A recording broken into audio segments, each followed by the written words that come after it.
এক ছিল রাখাল ছেলে, তার নাম রামু। রোজ সে গরু ছাগল নিয়ে পাহাড়ে যেত চারণভূমিতে। রামু ছিল একটু দুষ্টু, সারাক্ষণ হাসি মজা করতে ভালোবাসত। একদিন তার মাথায় একটি দুষ্টু বুদ্ধি জাগে। আচ্ছা, যদি সবাইকে বলি বাঘ এসেছে, কত মজা হবে, সবাই দৌড়ে আসবে। বাঘ এসেছে, বাঁচাও বাঘ!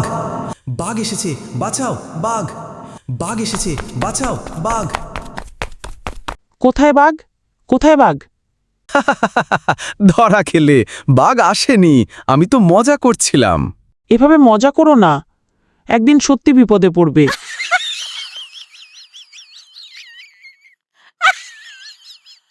কয়েকদিন পর রামু আবার একই কাজ করল। বাঘ বাঘ এসেছে, বাঁচাও বাঁচাও! বাঘ বাঘ এসেছে, বাঁচাও বাঁচাও! কোথায় বাঘ? কোথায় বাঘ?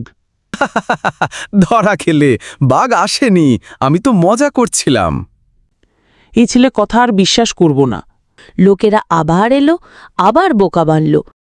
দিন বদলায়, রামু পাহাড়ে বসে আছে। হঠাৎ একদিন সত্যি সত্যি এক বাঘ হাসে।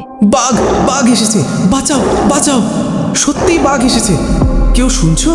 আবার মজা করছে বুঝি? বাঁচাও! আমরা যাচ্ছি না। সত্যি গ্রামের কেউ যায় না, সবাই অলসভাবে বসে থাকে। বাঘ বাঘ এসেছে, বাঁচাও বাঁচাও! সত্যি বাঘ এসেছে।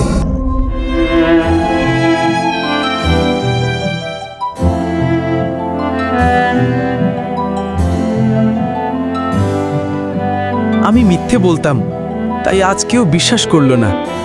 এটা আমার ভুল।